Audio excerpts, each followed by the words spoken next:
ജീവിതത്തിൽ നമുക്ക് ചില കാര്യങ്ങളോട് നമ്മൾക്ക് തന്നെ പറയാൻ പറ്റാത്ത എക്സ്ട്രീം ആയിട്ടുള്ള ഭയം ഉണ്ടായിരിക്കും. അതിന് ഫോബിയ എന്ന് പറയും. ചില ആളുകളുടെ വീടുകളിൽ അവരുടെ പാരന്റ്സ് തമ്മിൽ എപ്പോഴും വഴക്കായിരിക്കും ചില കുട്ടികൾ കാണുന്നത്.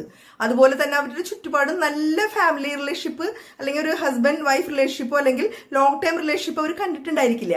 അങ്ങനെയുള്ള ആളുകൾക്ക് വിവാഹത്തിനോട് ഭയങ്കരമായ ഭയമായിരിക്കും. വിവാഹത്തിനോട് മാത്രമല്ല ലോങ് ടൈം റിലേഷൻഷിപ്പുകളോടും. അതിന് നമുക്ക് പറയാം ഗാമോഫോബിയ എന്ന് പറയാം. അതുപോലെ തന്നെ ചില ആളുകൾക്ക് ജോലിയോടായിരിക്കും ഭയം. അങ്ങനെ ജോലിയോട് ഭയമുള്ളതിന് നമുക്ക് പറയാം എർഗോഫോബിയ എന്ന് പറയാം.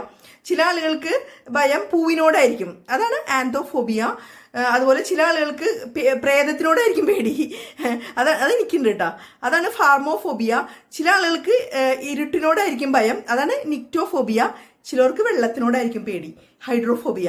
ശരിക്കും ഫോബിയ എന്ന് പറഞ്ഞാൽ നമ്മൾ വിചാരിക്കുന്ന പോലെ വെറുതെ ചെറിയൊരു പേടിയായിരിക്കില്ല. ഇതൊരു ശരിക്കും പറഞ്ഞാൽ സൈക്കോളജിക്കൽ ട്രീറ്റ്മെന്റ് ആവശ്യമുള്ളൊരു കണ്ടീഷനാണെന്നാണ് എനിക്ക് തോന്നുന്നത്. നിങ്ങൾക്കിതിൽ ഏറ്റവും ഭയം എന്താണ് എന്നൊന്ന് പറഞ്ഞോളൂ.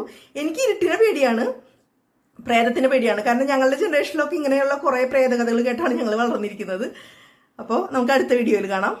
ശരി.